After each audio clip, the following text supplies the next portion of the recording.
रामनाथ साहब आ रहे हैं जी भाई, चलिए नेक्स्ट टाइम आपसे लेंगे। हाँ। रामनाथ साहब।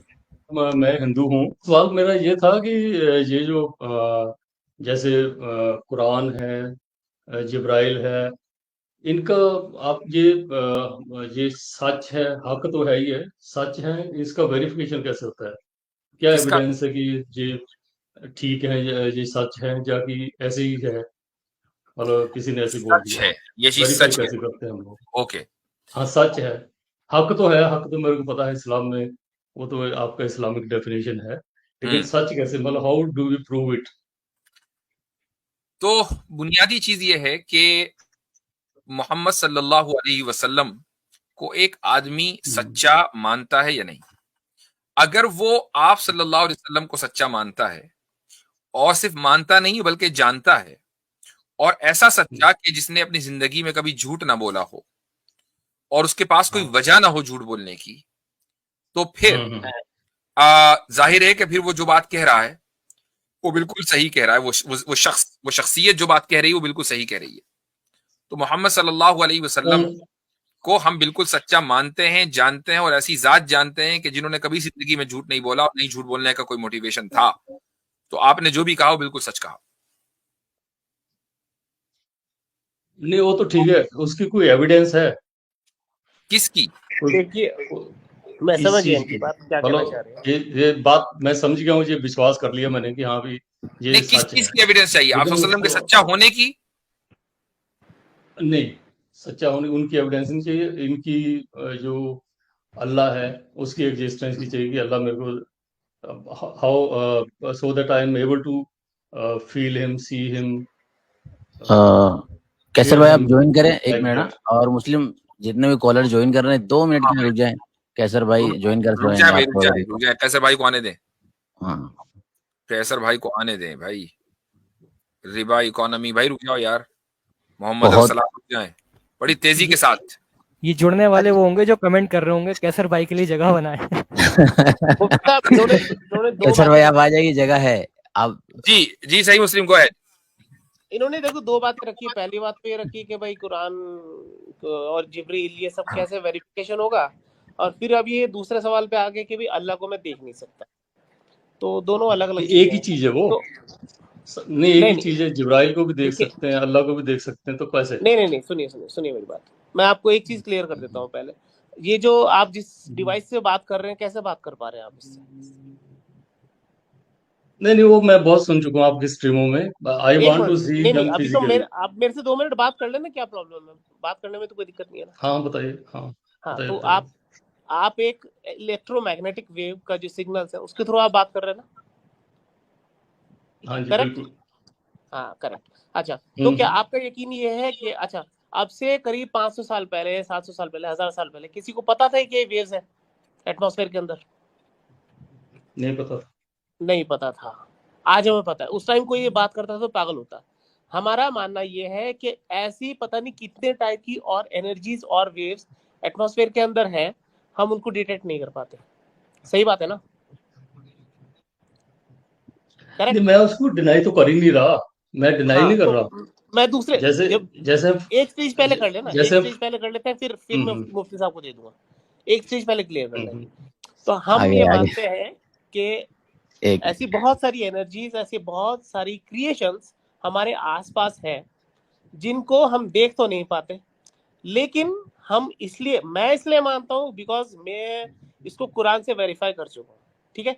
तो ये एक अलग बहस है। अगर आप इस पे बात करना चाहें तो हम इस पे बात कर सकते हैं। अगर आप एग्जिस्टेंस ऑफ गॉड पे बात करना चाहते हैं तो हमारे पास फिर पैनल में मौजूद है, वो बात करेंगे। जी मुफ्ती साहब, किस पे बात करनी है आप देख लीजिए। जो एग्जिस्टेंस ऑफ बियॉन्ड डाउट है, आई डोंट डाउट एक सेकंड रुक एग्जिस्टेंस। जाए रामनाथ साहब, कैसर भाई आए हैं। जी कैसर साहब आ कैसर जाए, भाई, अस्सलाम वालेकुम रहमतुल्लाह। एक मुस्तकिल हो जाएगा। सलाम। क्या हाल चाल है भाई? पैनल सब का ठीक ठाक? क्या बात है, वकास अल्हम्दुलिल्लाह भाई का जादू काम कर गया। कैसर भाई ने लॉन्ग अवेटेड रिटर्न दे दिया आज।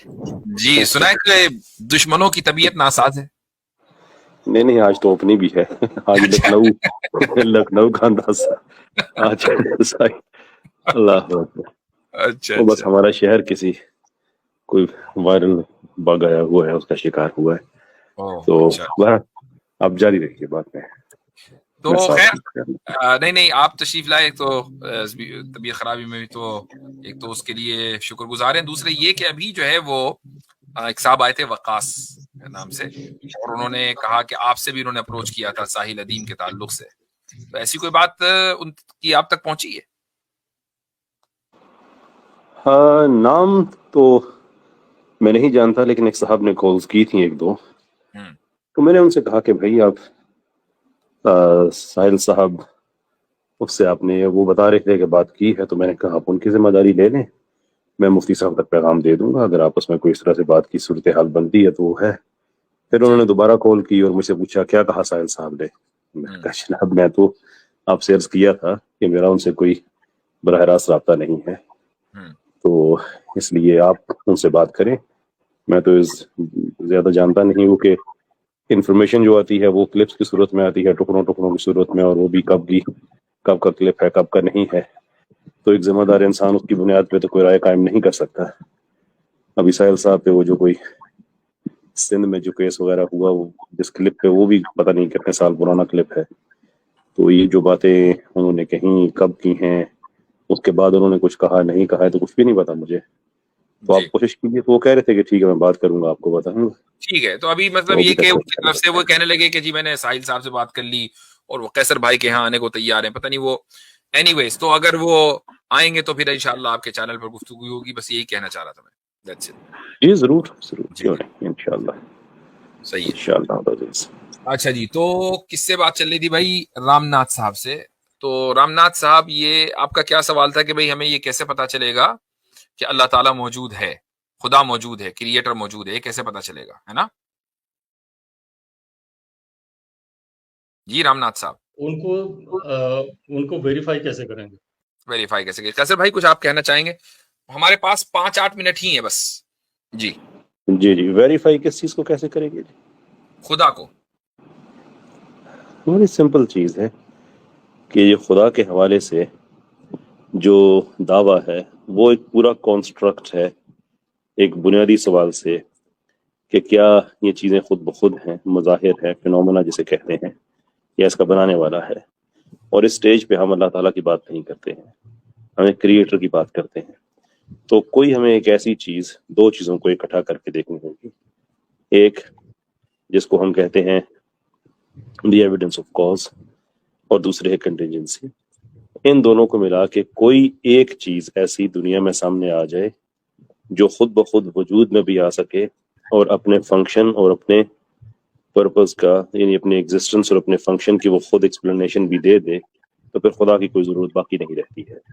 लेकिन अगर हर चीज ही कंटिजेंट है और ये जो चेन है पूरी पोजेशन की, ये पीछे चलती चलती चलती एक फिलोसॉफिकल नेसेसिटी पे खड़ी हो जाती है कि इस पॉइंट के बियॉन्ड कोई एक ही जात हो सकती है जो कि फर्स्ट कॉज है, जो चीफ कॉज है, उसके बगैर कुछ भी एग्जिस्ट नहीं कर सकता। आपने कोई प्रॉब्लम सॉल्व नहीं किया है। तो असल में ये इतना सिंपल मामला है, लेकिन जाहिर है जब इसकी गहराई में जाए तो इसमें और कई नुआंसेस हैं।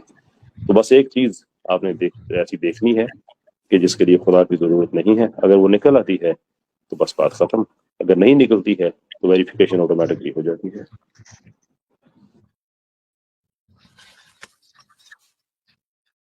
ठीक है भाई। हेलो।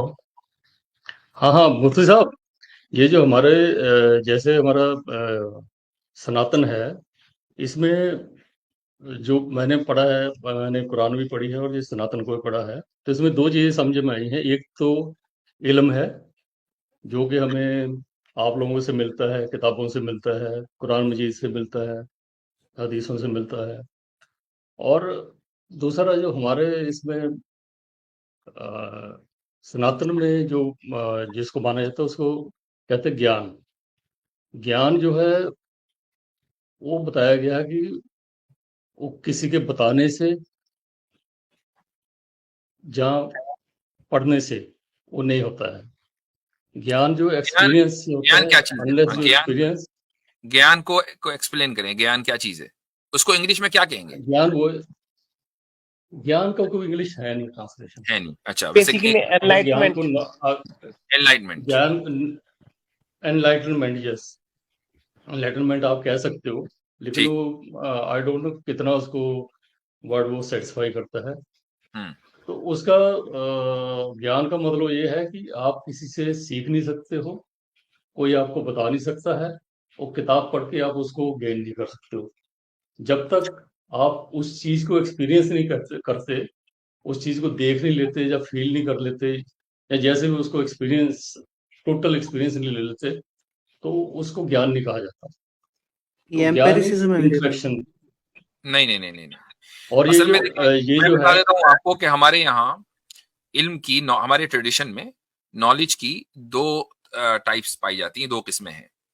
एक है एक्वायर्ड नॉलेज, कि जिसको आप एक्वायर करते हैं, पढ़ते हैं किताब से, सुन के, देख कर, ये एक्वायर्ड है। सुन के, देख के, जो भी आप कह रहे हैं ना, वो सारा एक्वायर्ड में आता है। हाँ जी, और हाँ जी, एक जिसको हम अरबी में इल्मे वहाबी कहते हैं, यानी ये गॉड गिफ्टेड होता है, जिसको हम इंस्पिरेशन भी कहा जा सकता है इंग्लिश में, कि वो खुदा की तरफ से बस वो मिल गया आपको, you just know it, you just have it. ठीक है, तो ये दो तरह की चीजें हैं। तो हो सकता है कि आपके ट्रेडिशन में जिसको ज्ञान कहा जाता हो, उसको हमारे यहाँ इल्मे वहाबी कहा जाता है, लेकिन उसके लिए कोई नहीं वो कोर्स, नहीं है, वो नहीं है, मैं बता वो रहा हूँ नहीं है, आपको। वो और नहीं है। अगर वो देख कर, सुनकर, तजुर्बे के जरिए आता है, तो वो एक्वायर्ड है। ठीक है, उसको आप एक्वायर ही कर रहे हैं, और उसके लिए जो है एक्सटर्नल सोर्सेज हैं, मसलन तजुर्बा करना, एक्सपीरियंस करना, देखना, सुनना, टच करना, ये सारे एक्सटर्नल चीजें हैं, इनसे आप सीख रहे हैं। हाँ, नहीं, एक अगर चीज मैं और ऐड मान करता हूँ इसमें। लीजिए, सुनिए, मान लीजिए कोई एनलाइटेंड हो गया, जैसा आप बोल रहे हो, उसको ज्ञान मिल गया, तो उससे क्या होगा, इसका इफेक्ट क्या पड़ेगा? कोई प्रैक्टिकल उसकी मिसाल दे सकते हैं? उससे इफेक्ट ये होता है कि ज्ञान तब पैदा होता है जब हम ट्रांसेंड करते हैं, नहीं, वो ज्ञान आपको फिजिकल्स के बियॉन्ड चले प्राप्त हो जाते हैं। गया। मैं प्रोसेस के बारे में नहीं पूछ रहा ना, मैं पूछ रहा हूँ आप ज्ञानी हो गए, आप एनलाइटेंड हो गए, अब उससे क्या होगा? आपकी अब क्या होगा उसके आगे? जब हम ज्ञानी हो गए तो जी, हाँ, ऑब्वियसली उसका जब कोई हम यूज तो होना ज्ञानी चाहिए हो गए ना, तो कोई एक उसका तो पर्पस होना हम चाहिए। क्यों हुए उससे ज्ञानी? उससे पहले हम नॉन हेलो जी बोले जी। बोले बोले। उससे पहले हम नॉन फिजिकल हो जाते हैं, और जैसे जैसे हमारा ज्ञान उस नॉन रास्ते पे फिजिकल चलते मतलब, जाते हैं, तो नॉन हम फिजिकल से क्या मतलब है? Non physical, beyond physical, non transcendental. यानी कैसे? ज्ञान यू ज्ञान ट्रांसेंड, प्राप्त करके आपकी जो गो रूह बियॉन्ड है, फिजिकल। वो परमात्मा की रूह से मिल जाती है, कहिए ना। वो अभी टाइम लगता है उसमें, तो अभी उसमें रास्ते टाइम, में हम, अच्छा रास्ते में, ठीक है, अभी हम वहां तक नहीं पहुंचे हैं, ठीक। हम अच्छा अभी मुफ्ता, चल रहे मुझे हैं।